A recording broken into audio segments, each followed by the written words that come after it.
চাঁদাবাজি থেকে শুরু করে বালু খাওয়া পাথর খাওয়া শেষ করেছে। এবার বাংলাদেশের মানচিত্র খাওয়ার ষড়যন্ত্রে নিয়োজিত হয়েছে। এই দেশের মানুষ যাতে করে স্বাধীনভাবে ভোটাধিকার প্রয়োগ করতে না পারে সেই দিকে দেশকে নিয়ে যাওয়া হচ্ছে। আজকে আমরা ঐক্যমত কমিশনের মিটিংয়েও বলেছি, আমাদেরকে জুলাই সনদের আইনি ভিত্তি দেওয়ার জন্য আন্দোলন করতে হচ্ছে। অথচ ইউনূস সাহেবের অঙ্গীকার ছিল উনি মৌলিক সংস্কার করে আইনি ভিত্তি দিবেন। কাজেই আমরা বলতে চাই, ইউনূস সাহেব, অনেকেই বলেন ইউনূস সাহেব একটি রাজনৈতিক দলের পকেটে ঢুকে গেছে। আমরা এই কথা বিশ্বাস করতে চাই না ইউনূস সাহেব কোন রাজনৈতিক দলের পকেটে ঢুকছে। তবে এটা আমরা বিশ্বাস করি ইউনূস সাহেবের আশেপাশে যারা আছেন অনেকেই এই ষড়যন্ত্রের সাথে জড়িত, অনেকেই একটি দলের পকেটস্থ হয়ে এই দেশকে আবার বিপদগামী করার ষড়যন্ত্রে লিপ্ত। আমরা পরিষ্কার ভাবে বলতে চাই, বাংলাদেশের মাটিতে আওয়ামী স্টাইলের কোন নির্বাচন আর হতে দেওয়া হবে না। বাংলাদেশের মাটিতে আমাদের কর্মসূচি দেখেন, কেউ কেউ বলছেন, অনেকেই কোন নেতা বলছেন অনেকেই রাস্তায় মিছিল করতেছে।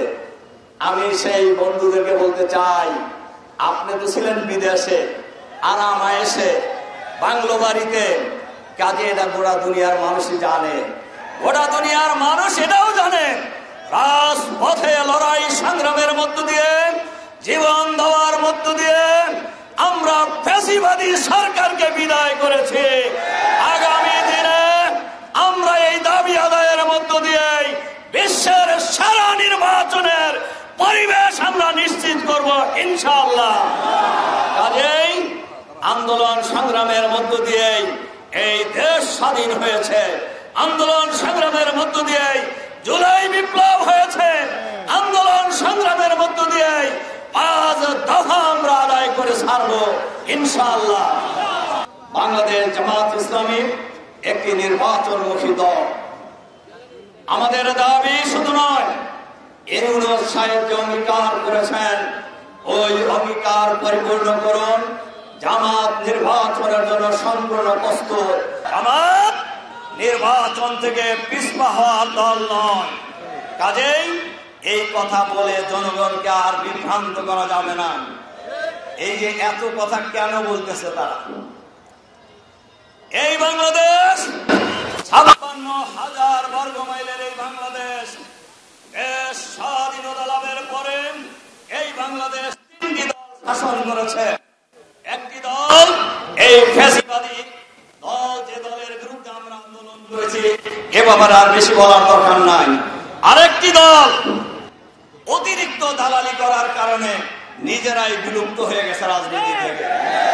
আর একটি দল অতীতে যখন ক্ষমতায় ছিল বাংলাদেশকে বিশ্বের দরবারে 5 বার দুর্নীতিতে তারা চ্যাম্পিয়ন করেছে।